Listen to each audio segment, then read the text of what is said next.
ગૌ સેવા અને ગૌ સંરક્ષણ સહિત સેવાકીય ક્ષેત્રે કાર્યરત ભરૂચ પાંજરાપોળ ખાતે વિદ્યાર્થીઓને રાહત દરે ચોપડા વિતરણ કાર્યક્રમનું આયોજન કરવામાં આવ્યું હતું।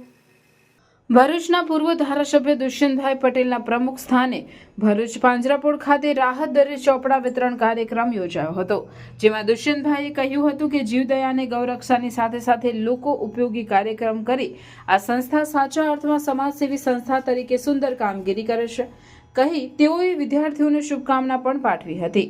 આવકાર પ્રવચન શાંતિલાલ શ્રોફે કર્યું હતું। મુખ્ય ટ્રસ્ટી બિપિનભાઈ ભટ્ટે સંસ્થાની કામગીરીનો ચિતાર રજૂ કર્યો હતો। ઉપસ્થિત મહાનુભાવો અને મહેમાનોના હસ્તે વિદ્યાર્થીઓને ચોપડાનું વિતરણ કરવામાં આવ્યું હતું। અંતમાં આભાર વિધિ ટ્રસ્ટી મહેન્દ્રભાઈ કંસારાએ કરી હતી। સમગ્ર કાર્યક્રમનું સંચાલન કૌશિક મહારાજ દ્વારા કરવામાં આવ્યું હતું। ભરૂચ પાંજરાપોળ દ્વારા 2 દિવસમાં આશરે 10,000 ચોપડાનું વિતરણ કરવામાં આવનાર છે।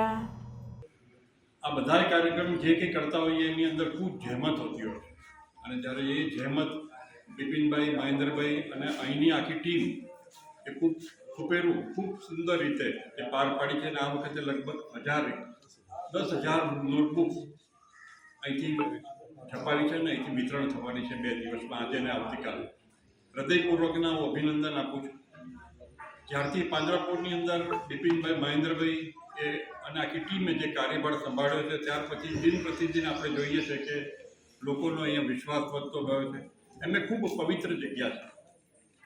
ધર્મ કરશો તો ભગવાન પાસે માગવું પડશે અને કર્મ કરશો તો ભગવાને આપવું પડશે। હું માનું છું કર્મનું આ શ્રેષ્ઠ સ્થાન છે અને અહીં જોઈએ છે તો આ એક એના વાઇબ્રેશન્સ બહુ જોરદાર છે કે અહીંયા આવીએ એટલે એવી જગ્યા જ્યાં મનને શાંતિ મળે છે।